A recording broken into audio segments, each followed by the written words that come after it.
I returned home early this morning, turning on the lights in my dark, empty room. Phew, I'm beat. I flopped down on the couch. Grabbing the remote from the table, I turned on the TV. I checked the weather forecast on the morning news. It's getting pretty chilly. Winter is almost here. Time flies so fast. As I thought about this, I lit up a cigarette I bought at the convenience store earlier and took a pre-sleep smoke.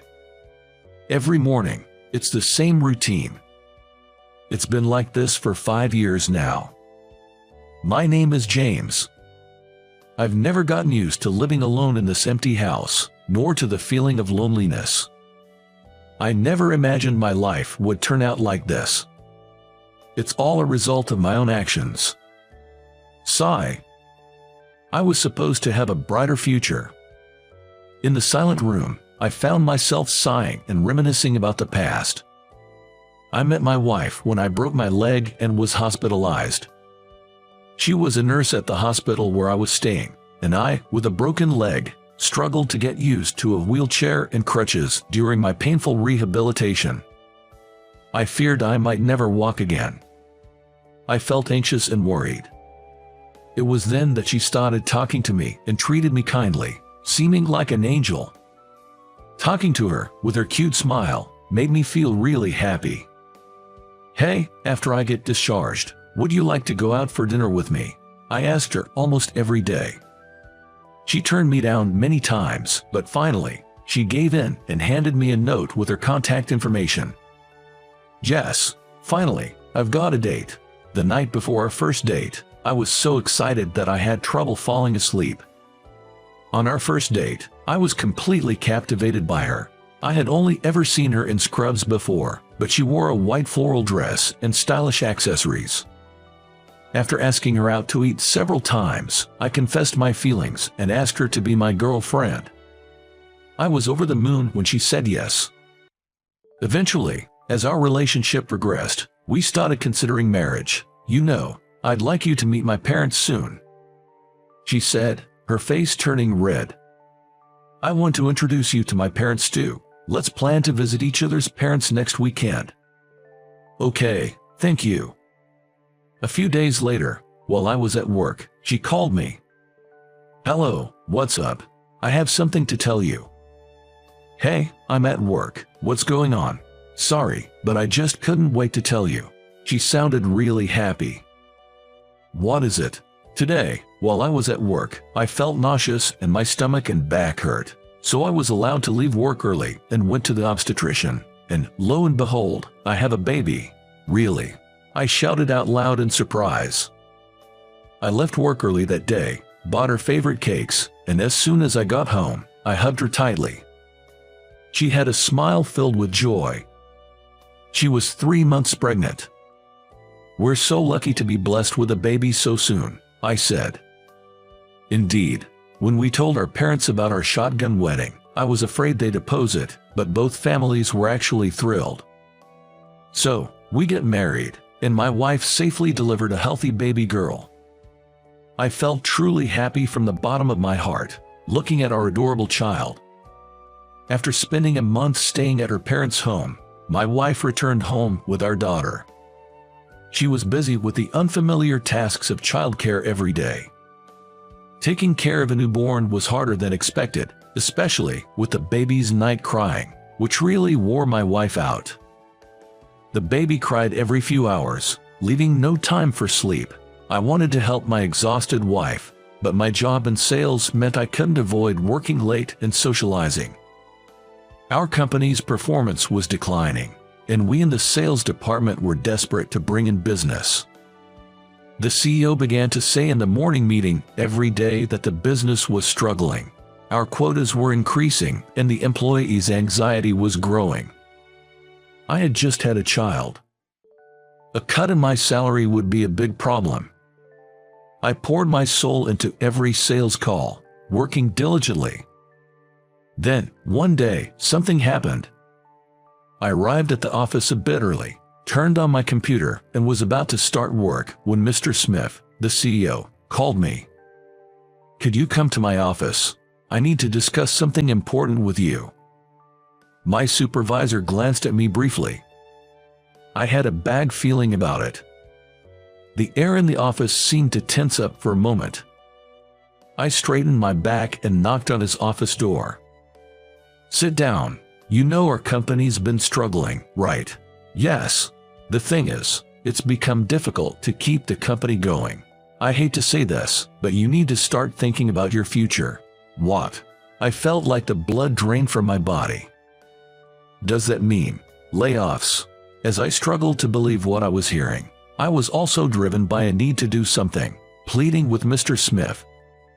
"Can't you reconsider? I've given my all until now. This is just, I can't accept it so suddenly. I understand the company's difficulties, but it's a problem for me too if you just spring this on me." As I said this, trembling, Mr. Smith looked into my eyes more sternly than before and started speaking. "I need you to understand. I wish I could keep you. It's with a heavy heart that I'm telling you this. You're still young. There are other places you can work." Mr. Smith said this and then looked away, downcast. True, our company's average age was high, and other employees had kids still in school, which would be costly. In comparison, my child had just been born. There weren't immediate hefty child care expenses. In the end, I accepted Mr. Smith's offer and left the company through early retirement. How should I tell my wife about this?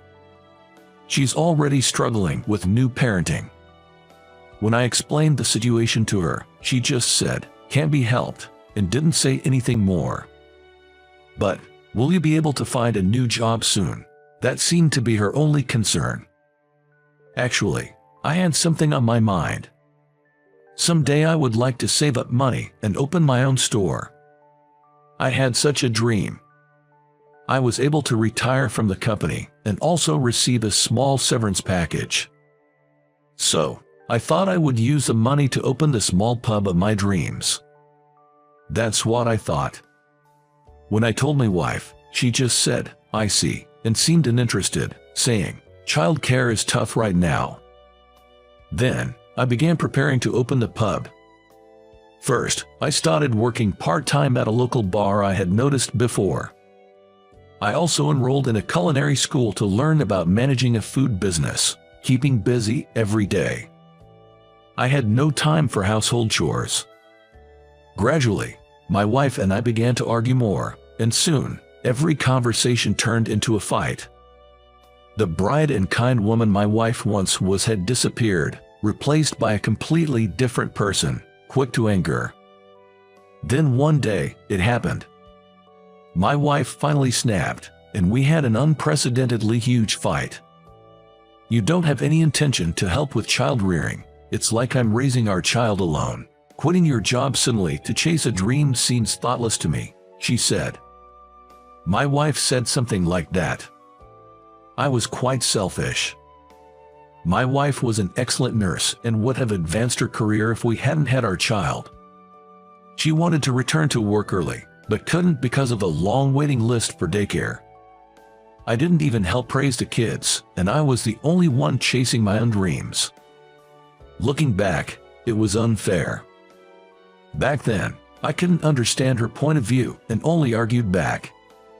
One day, when I came home from work, I found a note from my wife about divorce on the table, and my wife and daughter's belongings gone. It was only then that I realized how selfish I had been. Holding the note, I cried in the now empty room where my wife and daughter used to be. But it was too late for regrets. Later, I went to my wife's parents' house, and after many discussions, we ultimately agreed on a divorce. Our daughter was young, so custody went to my wife. Alone, I threw myself into work to escape the loneliness. The room, now devoid of my wife's smile and my child's voice, was quiet and filled with emptiness. I finally understood the saying, "You don't know what you've got until it's gone." I do regret getting divorced. I hope that one day we can be a family of 3 again. With that hope, I continued working towards opening my pub. And then, 5 years later, I finally managed to open my pub. Initially, there were few customers, and I worried about whether I could keep going, but the manager from the bar where I used to work part-time visited often. He gave me various advice on the menu, pricing, and interior layout, gradually increasing my clientele. Now, the business is starting to pick up. Then, one day, as I was cleaning up after a day's work, a woman came into the bar. "Sorry, ma'am, we're closed for the day." As I said this and went out to the hall, I was shocked to see the woman standing there. It was my ex-wife, visiting the pub for the first time. "Sorry for dropping by so suddenly." "No, it's okay. Have a seat." I only saw her once every 3 months for a visit with our daughter, and we hadn't met recently because our daughter wasn't feeling well. Judging by my ex-wife's pale face, I could tell something was wrong. As I wondered, her phone rang. She then said, "Sorry, I have to go, but I'll come back another day," and ran out of the pub. What happened? Worried, I called her, but she didn't respond. A few days later, my ex-wife came to the bar again. I was concerned and immediately asked her what happened. "What was wrong the other day? I tried to contact you, but couldn't get through. I was worried." After a long silence, she finally spoke, and I was hit with shocking news. The truth is, our daughter is hospitalized at a nearby hospital. What happened? Our daughter, she has a kidney problem. When I came here last time, her condition suddenly worsened. She needs a transplant, but we can't find a donor. I failed the medical tests, so I can't donate to her, and I just don't know what to do anymore. My ex-wife was sobbing, her shoulders shaking. Apparently, my daughter's illness had progressed without many symptoms showing, and she was lonely and struggling with the unfamiliar hospital environment. My ex-wife asked me to come and cheer her up. The next day, I closed the pub and headed to the hospital where my daughter was staying. When I opened the door to the hospital room, there she was, my daughter, asleep. She looked a bit thinner. Holding my daughter's hand, I shared with my ex-wife what I had been thinking about since yesterday. Use my kidney. What? I haven't done anything fatherly for our daughter, just regret so far. I've been away, but I care about her as much as you do. It's a strange way to show it, but if I can be of help, I want to save her. I conveyed all my feelings to her. After a silence, she spoke with tears in her eyes. "I had no right to take her away from you. I was selfish back then, and I've always wanted to apologize. I'm truly sorry." She apologized. "No, the selfish one was me. I'm sorry." Then we both reflected on our selfishness. Afterwards, I went through the tests immediately, and it was confirmed that there was no problem with me undergoing the surgery. The kidney transplant was a success. The recovery went well, and I was able to leave the hospital earlier than expected. On the day of my discharge, the three of us got into a taxi, and my daughter, her eyes sparkling, said, "Do I get to go home with Dad?" "Right. Shall we all live together from now on?" she suggested. "Really? I want that," my daughter answered excitedly. I made eye contact with her. An indescribable atmosphere filled the air. "All right, let's all live together then, huh?" When I said this, my daughter was so happy that she held my hand and said, "Yay." And so, after 5 years, we started living under the same roof again. Smiles returned to the once silent room, and we spent each day closely, as if making up for the time we were apart. I vowed never to lose sight of what's important again. To make them happy for the rest of my life. That was my promise.